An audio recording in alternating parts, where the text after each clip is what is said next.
lighter side of Toastmastering. The lighter side of Toastmastering. CFletcher.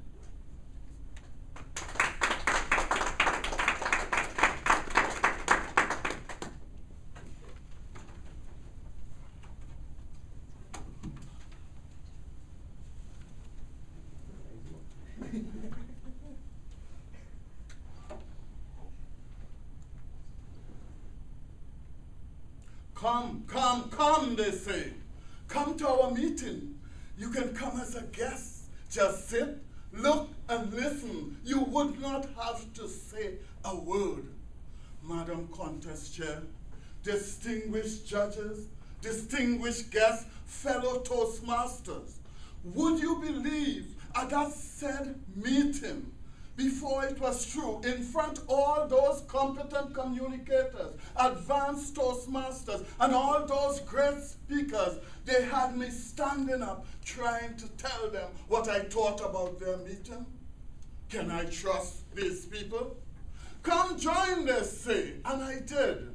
They say you can start by either doing a role or you can do your first lesson, the icebreaker. It is not hard.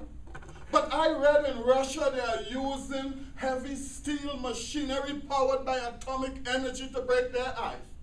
My snow cone vendor uses an ice pick of poison hardened steel to break his ice. How come their icebreaker is not hard?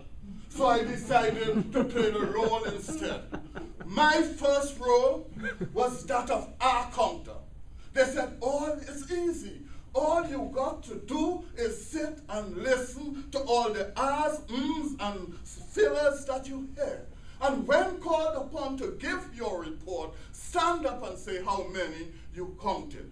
I did exactly that.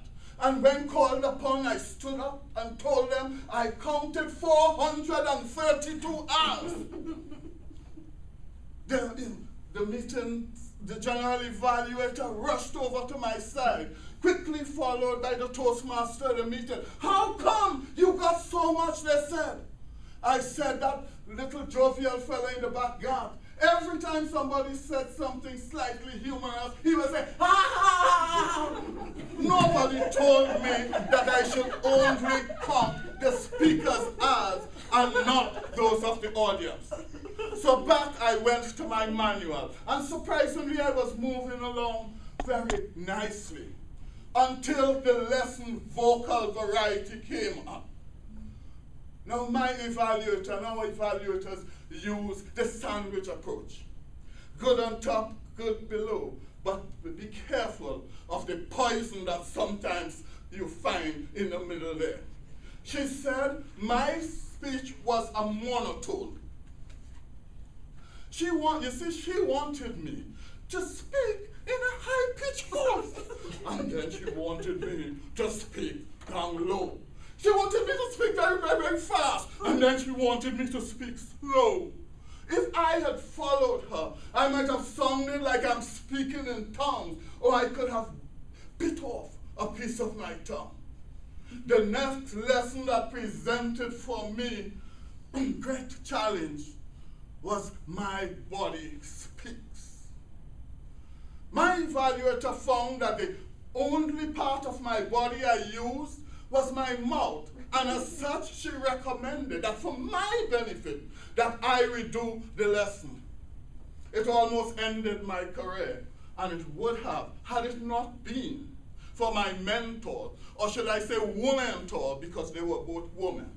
They promised to help me, and they did. On the day of my encore performance, well prepared, I came to the meeting. But before I came, I had a heavy, hearty lunch. My favorite, paratha roti, curry goat, curry chana, curry shatan, which you call bread nut, and curry pumpkin. I was feeling good. On my way to the meeting, I stopped off at a friend, and she offered me a large drink of Seymour. She said it was made with fresh cow's milk. It tasted delicious. By the time I got to the meeting, my body started speaking to me. Softly at first, and then it grew louder.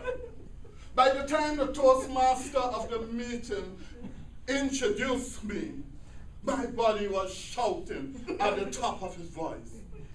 I was trying my best to conceal the sounds by crossing my leg and wriggling my body like a contortionist. I made it to the green light. And then the amber light came on. But before the red light came on, I had to rush from the lectern to the washroom. I almost made it. From the washroom, I could hear the evaluator saying that Carlisle's performance today was almost perfect. In spite of the abrupt ending, he was able to appeal to all our senses, our sight, sound, and smell, foul though it may have been. That day, I learned a great lesson in Toastmastering.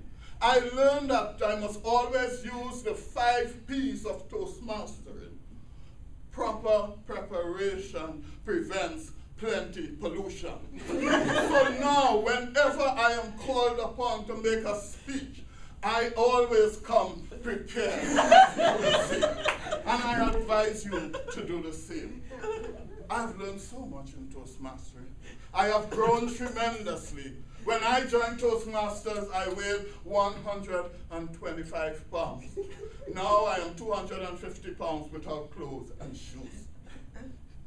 You see, my club is a club where each meeting is like going to a lavish restaurant. You get anything you want to eat. So I want to say to you today, if your club is not helping you to grow, I invite you to come to ours. You can come as a guest.